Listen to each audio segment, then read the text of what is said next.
Bonjour bien-aimés dans le Seigneur, bonjour partout où vous êtes, moi votre serviteur, simple serviteur, Bobson Chamala. Aujourd'hui on est là encore avec le pasteur Eddy Sienda Kaniki. La fois passée on était là ensemble, on l'a invité, il avait répondu dans certaines questions qu'on lui avait posées. C'était tellement bien et les gens nous ont envoyé des messages. Les gens nous ont demandé encore d'inviter serviteurs de Dieu, hommes de Dieu, d'être là encore. Il y a des questions à poser à l'homme de Dieu. Alors notre émission c'est la vérité, rien que la vérité. Alors cette vérité-là, l'homme de Dieu, comme il est serviteur de Dieu, il va nous parler selon la parole de Dieu, selon la Bible. Bonjour pasteur. Bonjour mon frère. Comment vous allez?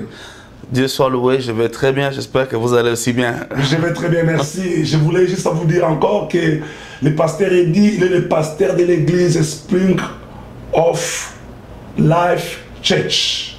C'est ici à Washington Métropolitain. Et si vous avez le temps, si vous êtes dans la ville, n'hésitez pas de venir ou d'assister dans leur service. Et avant la fin de cette émission, je vais vous donner toutes les informations. Pasteur, je suis tellement content de vous voir encore. Et nous sommes tellement bénis la fois passée. Comme je disais là, qu'il y a les gens, on nous a demandé de vous inviter encore. On a des questions à vous poser. Merci. Dis-nous quand même, pasteur, c'est quoi servir Dieu? Merci premièrement pour une deuxième invitation. Je suis vraiment super honoré alors. Servir Dieu signifie quoi? Servir Dieu, se répondre positivement à l'appel qu'il place dans votre vie. Tout un chacun de nous, Dieu nous a créés pour une mission précise. La Bible nous dit dans le livre de Proverbes, chapitre 16, verset 3, Dieu a créé, il a fait tout pour un but, tout pour une raison. Mais non, quand nous parlons de servir Dieu, j'aimerais au moins vous assister à comprendre quelque chose. Dieu ne te crée pas premièrement pour que tu puisses le servir. Dieu t'a créé premièrement pour que lui, Dieu, puisse te montrer combien il t'aime. Dieu ne t'a pas créé pour que tu sois un fer humain. Un fer, fer comme le verbe faire, F-A-I-R-E. Tu n'es pas un fer humain, il t'a créé pour être un être. Être, E-T-R-E, être humain. Dieu est plus intéressé à te montrer combien il t'aime que de recevoir tout ce que tu lui donnes. C'est toi, quand tu reçois cet amour, que tu lui retournes le service. Je vais simplifier ce que je viens de dire là. Servir Dieu signifie quoi? Signifie tout simplement répondre positivement à son amour pour toi et chercher des voies et moyens pour extendre ton amour, pour que toi, tu sois un canal par lequel Dieu touche plusieurs autres personnes. Gloire au Seigneur. Avant d'aller dans des questions que les gens nous ont envoyées, demander à l'homme de Dieu, et je voulais retourner un peu ce qu'on avait parlé la fois passée, pasteur. On a parlé un peu par rapport à... Ça m'a vraiment beaucoup touché. Vous disiez que montre-nous ton pasteur. Demande à ton pasteur de te montrer ou de te parler qui est son pasteur. Quand vous disiez cela, vous disiez par rapport à celui qui l'a amené en Christ, ou vous disiez par rapport à celui qui le donne des rapports, ou par rapport à celui qui est en train de voir comment il marche et comment il sert Dieu à l'église? Très très important. L'une des raisons pour lesquelles nous avons beaucoup de troubles et de confusions dans nos églises, c'est parce que nous devenons des membres des églises où les pasteurs ne sont pas sous tutelle, sous couverture, sous chapeautage d'un autre pasteur. Et comme je l'avais dit l'autre fois, je vais encore réitérer le point que j'avais fait. Un pasteur qui n'a pas de pasteur est un danger public. Tout pasteur a besoin d'un pasteur. Quand nous disons demandez avec sagesse, avec humilité à votre pasteur de vous montrer son pasteur, c'est premièrement pour les biens de votre pasteur. Si votre pasteur n'a pas de pasteur, il est un danger pour lui-même, il est un danger pour votre église. Et vous allez même remarquer, je crois, après l'émission passée, vous et moi, on a dressé une liste de quelques personnes que nous connaissons, et vous vous êtes rendu compte qu'au moins 85% des gens que nous appelons nos pasteurs n'ont pas de pasteurs. Ce sont juste des gens qui parlent bien, qui sont éloquents, qui ont mémorisé 2 ou 3 versets dans la Bible. Non, la Bible nous dit, toute autorité vient de Dieu. Romains chapitre 13, à partir du verset 1er jusqu'au verset 5. La Bible ne dit pas que tout celui qui est en autorité vient de Dieu. Non. Le principe d'autorité, c'est ce que Paul nous dit. Le principe de leadership, d'autorité vient de Dieu. Maintenant, un pasteur qui n'a pas un pasteur à qui il fait le rapport ne qualifie pas d'être mon pasteur. Quand nous disons que montre-nous ton pasteur, nous ne disons pas montre-nous qui t'a amené à Christ. Nous disons tout simplement, maintenant que tu es mon pasteur, toi qui es aussi ton pasteur, tu fais ton rapport à qui? Si tu as des problèmes, je vais t'accuser où? Parce que nous avons des pasteurs qui ont beaucoup de défauts d'ordre moral. Vous allez les accuser où? Il faudrait que votre pasteur vous montre exactement là où il fait son rapport, soit mensuel, soit trimestriel, soit semestriel ou soit annuel. Votre pasteur, s'il ne vous montre pas qui est son pasteur, quelle est cette autorité-là qui le coiffe, qui peut le suspendre, alors il ne mérite pas d'être votre pasteur. Quittez cette église-là avant qu'il ne soit trop tard. Alléluia. Comme je disais que la vérité, rien que la vérité. Si vous connaîtrez la vérité fait quoi? Vous affranchir. Vous affranchir. Alors, merci beaucoup, pasteur. Que Dieu vous bénisse abondamment. Merci. Parlez-nous un peu, pasteur. C'est quoi être né de nouveau? Être né de nouveau, c'est quoi? J'aimerais répondre avec les Saintes Écritures. Là, que ça ne soit pas seulement des réponses qui émanent de ma tête. Oui. Lisons ensemble, premièrement, commençons avec Jean chapitre 3. Je vais lire un peu vite, et puis je veux que la Bible elle-même réponde à cette question. C'est ça la vérité que nous cherchons. À partir du verset 1er, donc, Jean chapitre 3, commençons au premier verset. Mais il y eut un homme d'entre les pharisiens, nommé Nicodème, un chef de Juifs, qui vint, lui, auprès de Jésus de nuit et lui dit, « Rabbi, nous savons que tu es un docteur venu de Dieu, car personne ne peut faire ces miracles que tu fais si Dieu n'est avec lui. » Jésus lui répondit, « En vérité, je te l'ai dit, si un homme n'est né de nouveau, il ne peut voir le royaume de Dieu. » Je peux m'arrêter déjà là-bas. Jésus lui répondit, si un homme n'est né de nouveau, il ne peut voir le royaume de Dieu. Pour entrer dans le royaume de Dieu, tu dois être né de nouveau. Et quand vous continuez ce passage, Jésus n'explique pas à Nicodème, ça signifie quoi, être né de nouveau. Jésus a tout simplement fait un flash. Pour que tu entres dans le royaume de Dieu, tu dois être né de nouveau. Mais il n'a pas expliqué à Nicodème, ça signifie quoi d'être né de nouveau. C'est plus tard, l'apôtre Paul, qui nous enseigne ce que ça signifie. Et juste une petite parenthèse ici. Quand Jésus est venu dans ce monde, il n'a fait que prêcher. Il n'a fait que faire des flashs. C'est l'apôtre Paul qui a expliqué ce que Jésus a prêché. C'est ce que l'apôtre Paul a fait. Et maintenant, pour comprendre ce que ceci signifie, tournez avec moi dans le livre de 2 Corinthiens. 2 Corinthiens, chapitre 5, verset 17. La Bible dit, « Si quelqu'un est en Christ, il est une nouvelle créature. Les choses anciennes sont passées, voici toutes choses sont devenues nouvelles. » Quand tu es en Christ, tu es une nouvelle créature. Tu es né de nouveau. Maintenant, j'aimerais que vous compreniez ici, quand il dit que tu es une nouvelle créature, il ne parle pas de ton corps. Parce que si tu étais un homme avant de venir à Christ, tu seras toujours un homme avant de venir à Christ. Si tu étais beau avant de venir à Christ, tu seras toujours beau après être venu à Christ. Si tu n'étais pas vilain, un peu bien présentable, malheureusement, tu seras toujours vilain, un peu non pas bien présentable après être venu à Christ. Donc, quand il dit que toutes choses sont passées, il ne parle pas de ton corps. Tu gardes ta tête, tu gardes ta peau, tu gardes tout, ton genre, tout ton ethnie, tout ça. Donc, ce n'est pas ton corps. Mais qu'est-ce qui est passé? Il y a une deuxième partie que nous ne voyons pas, que nous appelons ta personnalité. Ça s'appelle ton âme. Toi, en tant qu'être humain, tu es fait de 3 parties. Tu es corps, tu es esprit, tu es âme et tu es corps. Vous pouvez trouver ça en 2 Thessaloniciens, chapitre 5, verset 23, où on parle que l'homme est fait de 3 choses. L'esprit, l'âme et le corps.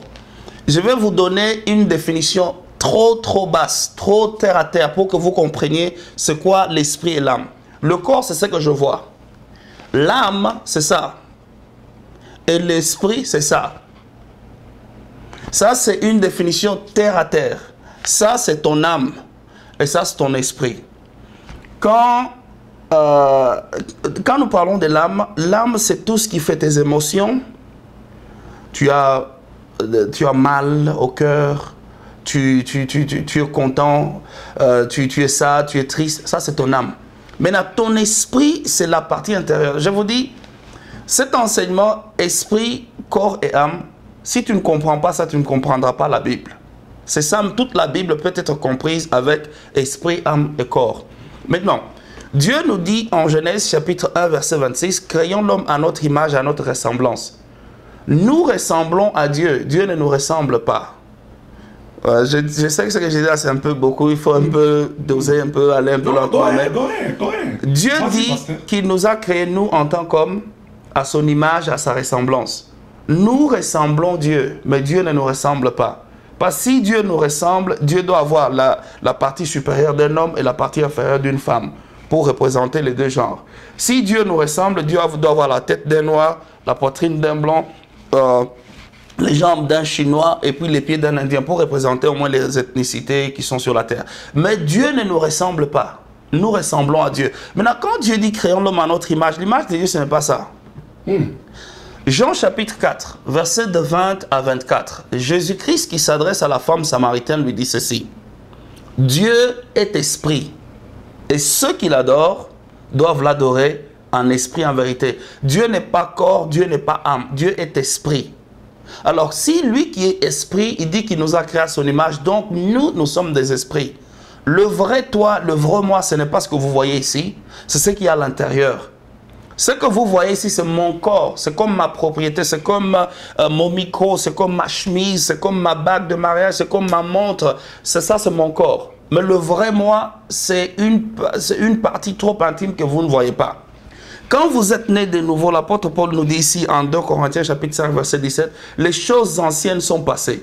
Ça ne signifie pas tes émotions, ça ne signifie pas tes pensées, ça ne signifie pas ton intellect. Ça ne signifie pas ta personnalité. Si tu étais un homme calme avant de venir à Christ, tu seras toujours un frère calme en Christ. Si tu étais un frère un peu chaud de type A, tu seras toujours frère chaud de type A après Christ. Mais ce qui est passé, c'est ton esprit. Pourquoi? Parce que celui qui n'est pas né de nouveau, il est un avec le diable. Tout celui qui n'est pas né de nouveau, lui et les diables sont comme des frères jumeaux. En anglais, on parle de Siamese twins. Siamese twins, c'est comme de conjoints, de jumeaux qui sont conjoints. Toi et les diables, si tu n'es pas né de nouveau, tu es comme les diables, spirituellement parlant. Toi et les diables, vous êtes comme des frères jumeaux, vous avez le même ADN spirituel. Maintenant, quand tu viens à Christ, quelque chose prend place. Ici, 2 Corinthiens chapitre 5, verset 17 nous dit, ton esprit change. Ce qui était vieux là du diable, là, cette nature-là, diablesse part de toi. Et Dieu te donne un nouveau cœur. Il te donne un nouvel être intérieur qui te permet maintenant d'être en union avec Christ. Qu'est-ce que la nouvelle naissance? C'est la transformation, c'est la récréation de votre être intérieur. Ton âme, ton esprit, c'est la récréation de ça. Wow, bien aimé, je pense que vous avez suivi Pasteur Eddy. Ça, c'était vraiment profond, ça, c'est vraiment bien. Mais je voulais juste retourner un peu par rapport à quand je posais la question par rapport aux serviteurs. Je vois cette question ici, je dis ceci. Comment saurons-nous faire la différence entre les faux et les vrais serviteurs ou enfants de Dieu? Comment, Pasteur? Parlez-nous. Comment ça? Les vrais serviteurs, les faux serviteurs. Oui. Qui est un vrai serviteur de Dieu, qui est un faux serviteur de Dieu? Nous pouvons même ajouter qui est un vrai prophète, qui est un faux prophète, qui est un vrai docteur et un faux docteur. L'erreur que nous commettons, c'est parce que nous n'avons que deux classes et nous cataloguons les deux groupes dans ces deux classes. Soit tu es vrai, soit tu es faux. Soit tu es vrai, soit tu es faux. Mais nous oublions la partie intermédiaire. Il y a une troisième classe. Ce n'est ni vrai ni faux, mais c'est mauvais. Très important. Quelqu'un peut être quelqu'un peut ne pas être un faux serviteur de Dieu, mais être toujours un vrai serviteur de Dieu, mais être un mauvais. Comment ça? Maintenant, ça complique, ma pasteur. Avant de lire les Saintes Écritures, comme j'ai dit, laissons les Saintes Écritures se définir. Parce que Dieu, dans sa nature, il ne veut pas que l'homme interprète sa parole. Dieu n'a pas besoin d'interprète. Dieu lui-même s'interprète, il parle de lui-même. Donc, toutes les réponses que nous voulons sont déjà ici, dans les Saintes Écritures. Mauvais signifie que tu es un imposteur. Dieu ne te reconnaît pas. Dieu ne t'a même pas appelé. Tu n'as pas de contrat avec Dieu. C'est comme qui dirait, je ne parle pas de mauvais, je crois que j'ai fait une erreur de langue là-bas, c'est faux, je parle de faux. Un faux, c'est un imposteur. C'est comme qui dirait un faux travailleur de la compagnie ici, de la production de cette émission, c'est 5 sur 5 médias. Un faux serviteur, un faux employé de 5 sur 5, c'est quelqu'un qui n'est pas reconnu par René ou bien par Pascal, le producteur, le propriétaire de cette émission. Ils n'ont pas de contrat avec lui, c'est un faux. C'est lui qui va se présenter au nom de 5 sur 5 médias sans passer par ce canal ici, c'est un faux. Un vrai, c'est celui qui est reconnu ici. Son curriculum vitae, son application ici. On connaît qui il est ici. Maintenant, un mauvais, c'est qui? C'est celui qui est reconnu par cette société, mais qui ne fait pas ce que cette société lui demande. J'espère que maintenant, ça commence maintenant à ouvrir, ça commence à un peu éclaircir. Un faux serviteur de Dieu, c'est tout celui que Dieu n'a pas appelé. Dieu ne le connaît pas, il n'a pas de contrat avec Dieu, il n'est pas né de nouveau, son être intérieur n'a pas encore été transformé, Dieu n'a pas de contrat avec lui, il ne travaille pas au nom de Dieu, il travaille en son propre nom. En vrai, c'est celui que Dieu connaît. C'est comme Jérémie chapitre 1 verset 5 qui dit « Avant que je ne t'aie formé dans le sein de ta mère, je te connaissais ». Ça c'est un vrai. Dieu le connaît. Je le connais par mon nom. Et comme Jésus-Christ nous dit dans le livre de Jean chapitre 17 « Père, tout ce que tu m'as donné, je les ai préservés ». Maintenant, un mauvais, et c'est la grande majorité de vous, mes frères et sœurs qui suivez cette émission, ce n'est pas que vous êtes des faux serviteurs, mais vous êtes des mauvais. C'est tout simplement que vous avez le vrai appel de Dieu, mais vous ne marchez pas de façon correcte. Je vais premièrement lire avec vous Matthieu chapitre 7. Matthieu chapitre 7. Et je vais vous montrer ce que le Maître Jésus-Christ lui-même nous dit concernant le faux. Matthieu chapitre 7, verset de 15, on continue. « Gardez-vous des faux prophètes. Ils viennent à vous en vêtements de brebis, mais au-dedans, ce sont des loups ravisseurs. » Jésus-Christ définit ici les faux. C'est celui qui prétend. Il projette une autre image, alors qu'au fond de lui-même, il a une autre identité. Il se passe pour une brebis, alors qu'au-dedans, il est un chien, un loup. Un faux, je ne sais pas combien d'entre vous sont venus à Christ avant. Si vous êtes du Congo, Kinshasa, avant que Mzee Kabila ne vienne au pouvoir, au temps du Zaïre, on avait beaucoup de sangoma. On avait beaucoup de sangoma, de marabouts. Ouais. On avait beaucoup de marabouts. Ouais. Depuis que notre pays, si vous êtes de la République démocratique du Congo, mais je sais qu'il y a plusieurs qui ne sont pas de la République démocratique du Congo qui suivent cette émission, et pardonnez-moi pour cela. Depuis que le Congo a changé, ouais, tous ces marabouts-là, aujourd'hui, sont des prophètes. Hein. Ce sont des grands prophètes. Oh, ce sont des prophètes. Et ils ont le verbe facile. Et puis, comme je l'ai dit là, les Saintes Écritures, prêcher, c'est facile. C'est ça, les faux. C'est quelqu'un qui n'a même pas une expérience personnelle avec Dieu, qui se présente, qui se pointe lui-même, qui ne peut pas te montrer qu'il a amené à Christ, qui ne peut même pas te dire le jour où il a donné sa vie à Christ, et qui ne peut même pas te dire qu'est-ce que Dieu lui a dit réellement. C'est un peu ça, je sais que je parle un peu en long et en large.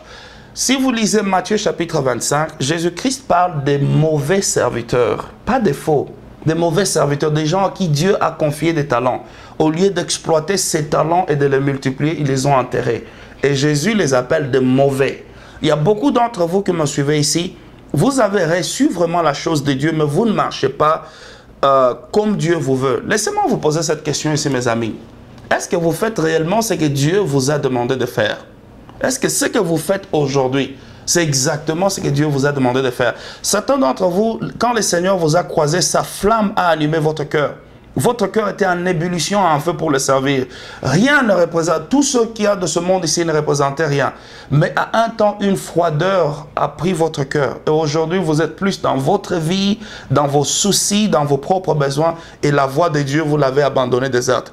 Je crois qu'au travers même de cette question, l'homme de Dieu, le Seigneur veut rappeler beaucoup d'entre nous à revenir. Si vous savez que Dieu vous a réellement appelé, mais que vous ne marchez pas droitement, ça, c'est une belle opportunité pour vous de retourner. Vous savez, Dieu, il est plus que le GPS. Le GPS, pour ceux qui parlent français.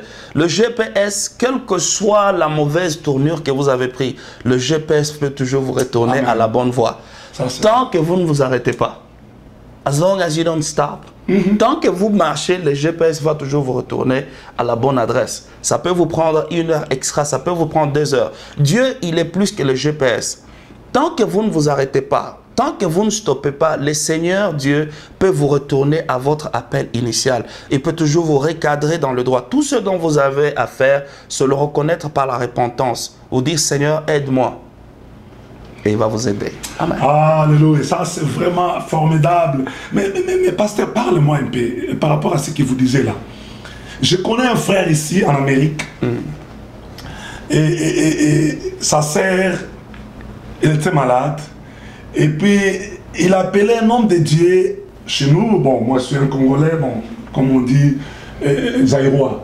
Alors, il appelait un serviteur de Dieu pour dire que, écoute, ma sœur, elle est malade, je vous demande de prier pour ma sœur. Et cet homme de Dieu demandait à ce frère, il a dit que, écoute, tu m'as demandé de prier pour ta sœur, c'est vraiment bien, c'est quelque chose que Dieu m'a donné, Dieu m'a mis ça au cœur.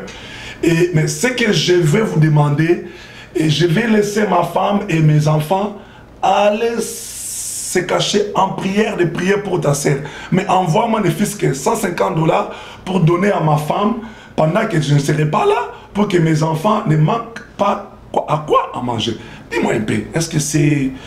Je ne sais pas, peut-être une autre personne qui me suit là, peut-être tu t'es retrouvé dans cette situation, mais nous voulons juste écouter par rapport au faux, au vrai serviteur. Parle-nous un peu, pasteur, c'est comment? Est-ce que c'est bien, c'est biblique, ou Dieu est content de ça, ou c'est comment?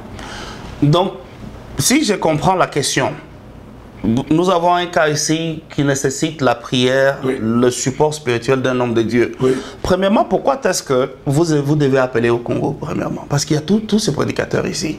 Il y a beaucoup de prédicateurs, qui soient de votre communauté francophone, américaine, tout ça. Pourquoi? Pourquoi est-ce que les enfants de Dieu doivent toujours fuir à 3, 4, 8 000 km alors que vous avez la chose ici? Ça, c'est l'esprit d'Ésaü. Ça ne vient pas de Dieu. Ça ne vient pas de Dieu. C'est l'esprit d'Ésaü, non? Son père lui demande la nourriture. Il doit aller chercher la nourriture dans la brousse alors qu'il y a des bêtes dans la maison. Pourquoi aller fuir là-bas? Une parenthèse. Maintenant, quand tu dois envoyer l'argent à quelqu'un pour qu'il prie pour toi, le nom qu'on donne à cet homme-là, le terme approprié pour cet homme-là, c'est le charlatan. On appelle cet homme-là un charlatan. Un charlatan, c'est celui qui te demande des sous pour te retourner un service spirituel. Donne-moi. Et cet esprit-là, ça c'est le maraboutage pur et simple. C'est ce que les marabouts font. Quand tu pars chez le marabout, tu demandes d'ôter tes chaussures, il ne va pas te parler si tu ne donnes pas d'abord une offrande. Ça ne vient pas de Dieu. Ça ce n'est pas l'esprit de Dieu. Et puis, bon, si c'est ce que vous voulez faire, vous pouvez m'envoyer l'argent, moi je peux faire ça. Ça, c'est terrible. Mais vous n'avez pas besoin de faire ça. Et puis, un pasteur qui doit prier pour vous, doit aller se cacher dans la prière. Ça, c'est quel type de prière que ça va lui prendre combien de temps? Mais il va aller chercher la face de Dieu, comme la Bible dit, fermer la porte de ta chambre et invoquer ton Dieu. Matthieu chapitre 6 nous dit ceci: quand vous priez, ne soyez pas comme des pharisiens qui pensent qu'en faisant de longues prières, en se cachant comme ça, que Dieu va les écouter. Ça, ce sont des charlatans. Comme je vous ai dit là, vous n'avez pas besoin de faire recours à un charlatan ou de faire des appels comme ça. Non. Vous n'avez pas besoin de faire ça. Et d'ailleurs, quand un homme de Dieu va te demander l'argent en échange à la prière, ça c'est un drapeau rouge. That's a red flag. Pourquoi vous faites ça? Wow. Et c'est toujours les bandits. Hein. Les bandits, ils ont cette facilité-là. De gagner quelque chose rapidement. Ouais. Les bons hommes de Dieu, là, on les méprise, alors qu'ils peuvent vous assister. Waouh, gloire au Seigneur. Comme je disais que la vérité, rien que la vérité, Pasteur Eddy, nous sommes tellement contents pour vos réponses. Mais parle-nous un peu, pasteur. Explique-nous ces passages dans la Bible. La Bible dit que recherchez la paix avec tous, sans laquelle nul ne verra Dieu. J'arrive peut-être dans mon camp. Je connais un frère, exemple, bon, c'est pas moi, mais je donne l'exemple. Et il y a un frère que je voulais juste chercher la paix, peut-être chez le frère Pascal, ou René, ou Jean-Louis, mais lui ne veut pas avoir cette paix-là entre moi et lui. Mais la Bible dit que rechercher la paix avec tous, sans laquelle nul ne verra Dieu. Explique-nous. Je vais relire, pour paraphraser, donc Hébreux chapitre 12, verset 14, c'est la référence dont vous faites mention ici. Recherchez la paix avec tous et la sanctification, sans laquelle personne ne verra le Seigneur. Premièrement, je vais vous expliquer ce que ce passage ne dit pas. Moi aussi, quand je suis venu à Christ, j'ai lu ce passage, je l'ai prêché, et je ne disais pas exactement ce qu'il disait. Ce que je voyais dans ce passage, ce n'est pas ce que l'auteur de ce passage a dit. On dit ceci: recherchez la paix avec tous et la sanctification, sans laquelle personne, nul ne verra le Seigneur. Ce passage ne dit pas que si tu ne cherches pas la paix, si tu ne marches pas dans la sanctification, tu ne verras pas Dieu. Non. Il ne dit pas que Dieu ne peut pas se manifester dans ta vie si tu n'es pas saint. Non. Non.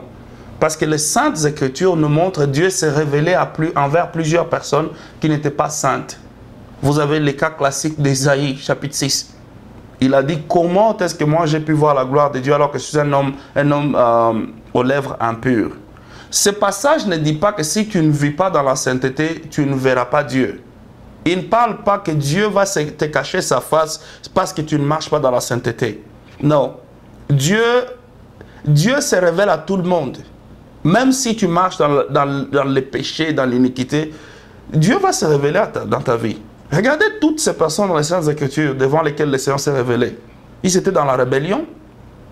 Les Moïse, les David, tous ces gens-là, même quand ils vivaient dans les noirs des péchés, le Seigneur s'est révélé à eux. Mais ce passage dit, vous devez rechercher la paix avec tous et marcher dans la sanctification. Parce que si vous ne marchez pas dans la paix, dans la sanctification, les gens ne verront pas Dieu en vous. Wow.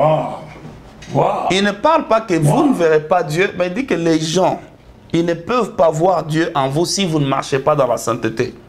C'est ce même passage ici, Jésus le répète autrement. En Matthieu chapitre 5, il dit que votre lumière luise, afin que les hommes voient la lumière et qu'ils glorifient le Seigneur, qu'ils voient briller votre lumière. Maintenant, pour revenir à la question, si moi je recherche la paix avec quelqu'un et il ne veut pas faire la paix avec moi, qu'est-ce que je vais faire? Je vais prier pour cette personne. Je vais prier pour cette personne. Quand vous avez des différends avec les hommes ou avec un membre de famille, ce n'est pas toujours sage de courir vers eux pour vous réconcilier avec eux. La réconciliation doit premièrement commencer dans votre cœur. Vous devez vous-même prendre la décision de pardonner les offenses et de continuer à prier pour cette personne-là. Quand il dit rechercher la paix avec tous, ça ne signifie pas que tout le monde veut la paix avec vous. Ça signifie que de votre côté, faites tout pour remédier à la situation et marcher dans la sainteté, démontrer à ces gens-là les fruits de la sainteté afin qu'ils voient Dieu en vous. Et plus ces gens verront que vous êtes un fils de paix, une femme de paix, et que tout ce que vous voulez c'est la sainteté, ils vont suivre.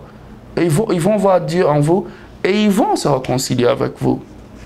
Mais il y a beaucoup d'autres personnes, quand ils vous font un problème, vous ne devez pas vous réconcilier avec à l'aveuglette comme ça, non.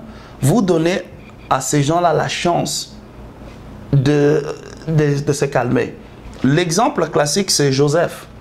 Quand ses frères sont venus en Égypte, Joseph n'a pas couru se réconcilier avec eux. Il leur a donné du temps pour que le Seigneur puisse transformer et travailler sur leur cœur. Des fois, quand les gens ont des problèmes avec vous, tout ce que vous pouvez faire, c'est prier, rechercher la paix, et montrer à ces gens-là que vous n'avez pas une dent contre eux et continuer à marcher dans la sainteté. Leur montrer que non, ce qui est passé. Moi, je continue à vous aimer, je continue. Vous êtes toujours mon frère, vous êtes toujours ma soeur. Oublions le passé. C'est ce que ce passage veut dire. Waouh! Gloire au Seigneur, nous sommes presque à la fin de notre émission La Vérité, rien que la vérité. Je pense que vous êtes là devant vos ordinateurs, comme j'ai dit, iPad, iPhone, et en train de suivre cette émission. Comme j'ai dit, Pasteur Eddy, il est le pasteur de Springs of Life Church. Si vous pouvez peut-être entrer dans son website qui est www.springsoflifeministries.org. Dites ça en français, pas W là, c'est en français. Comme j'ai dit, www.springsoflifeministries.org. Alors que le Seigneur vous bénisse abondamment. Et toute dernière question, pasteur, avant de clôturer cette émission. C'est quoi le Saint-Esprit? Et quel est le rôle? Et quels sont les rôles dans la vie d'un enfant de Dieu ou serviteur? Le Saint-Esprit. Qui est le Saint-Esprit? Le Saint-Esprit, c'est la troisième personne de la divinité ou de la Trinité. Divinité, Trinité, c'est la même chose. Dieu, il est un, mais en trois personnes distinctes. Dieu, il est un, mais en trois personnes différentes, qui ne sont pas les mêmes. Il y a le Père, il y a le Fils, il y a le Saint-Esprit. Quand j'étais un bébé spirituel, j'ai été enseigné que non, le Père, le Fils, le Saint-Esprit, tout ça, c'est seulement Jésus-Christ. Non, ce n'est pas ce que la Bible enseigne. Il y a le Père, il y a le Fils, il y a le Saint-Esprit. Le Saint-Esprit, c'est la troisième personne. Quand vous lisez Genèse chapitre 1er, d'ailleurs, déjà la première phrase en Genèse 1 vous montre la pluralité en Dieu. Dieu dit « créons ». Au commencement, Dieu créa les cieux et la terre.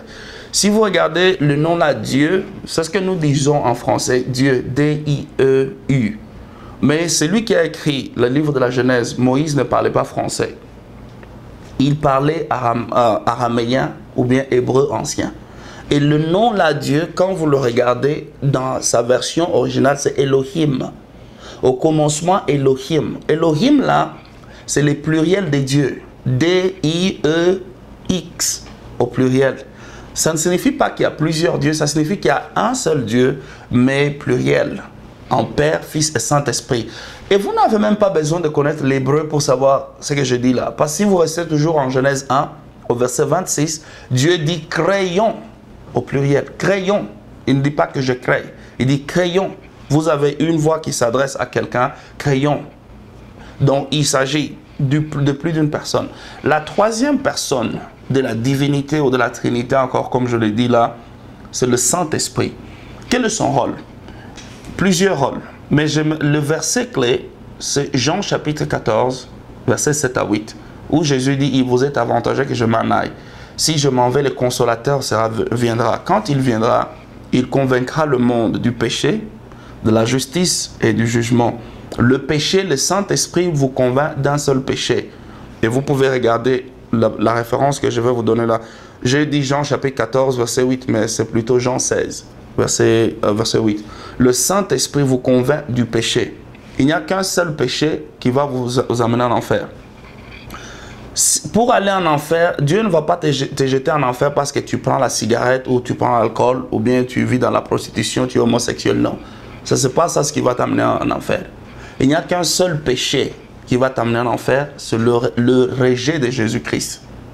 Refuser de croire en Christ, c'est le seul péché pour lequel Jésus n'a pas payé le prix. C'est ce péché-là que la Bible aussi appelle le blasphème contre le Saint-Esprit. Le Saint-Esprit ne te pointe qu'à un seul péché.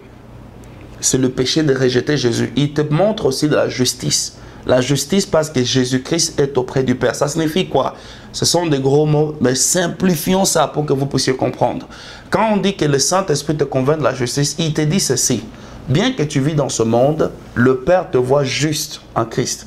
Quand Dieu te touche, il ne te sent pas toi, monsieur Bobson, ou bien le frère Bobo. Non, il sent Jésus-Christ. C'est ça, c'est que le Saint-Esprit te rassure. Que Dieu ne te voit pas comme toi, monsieur, il dit, toi, Madame Jessica, non, il te voit, toi, comme Jésus. Même Satan, quand les Satan te regarde spirituellement, il ne te voit pas toi, il voit la personne du Seigneur Jésus. C'est ce que le Saint-Esprit te rassure. Et troisièmement, il te convainc du jugement, pas de ton jugement, mais du jugement de Satan. Pour te dire que Satan ne sera pas jugé. Satan est déjà jugé. Satan est en dessous de tes pieds. Satan est zéro sans cercle. Tu vois le cercle là qui fait le zéro? Satan est nul, zéro, sans le cercle qui fait le zéro. Satan a plus peur de toi que tu as peur de lui. Les sorciers, les démons, ça c'est peut-être une autre émission, vous allez me poser. On va un peu partager sur ça, sur les délivrances qui se font aujourd'hui, que je vois sur Internet. Satan, la superstar, les diables, les diables, les diables, les démons, les démons. Le Saint-Esprit te rassure que le diable, il a plus peur de toi, que toi tu as plus peur de lui. Ça c'est le rôle du Saint-Esprit. Qui est le Saint-Esprit? Troisième personne de la divinité. Son rôle, premièrement, c'est de te convaincre du péché qui envoie en enfer. Refuser de croire en Jésus. Te convaincre de la justice, que tu es juste. Dieu te voit un homme juste. Dieu ne te voit pas un méchant. Troisièmement, Satan est déjà jugé. Gloire au Seigneur, comme on dit, nous sommes à la fin. Et je dis merci pour l'équipe 5 sur 5 médias. Merci à mon frère Pascal, Jean-Louis et René. Merci pour tout. Et je vous demande de nous envoyer les messages sur le Facebook. Moi, c'est Bobson Chamala. Et vous allez voir, aller sur 5 sur 5 médias. Vous allez voir nos émissions et on va se voir prochainement. Que Dieu vous bénisse. Amen. Merci beaucoup. Thank you.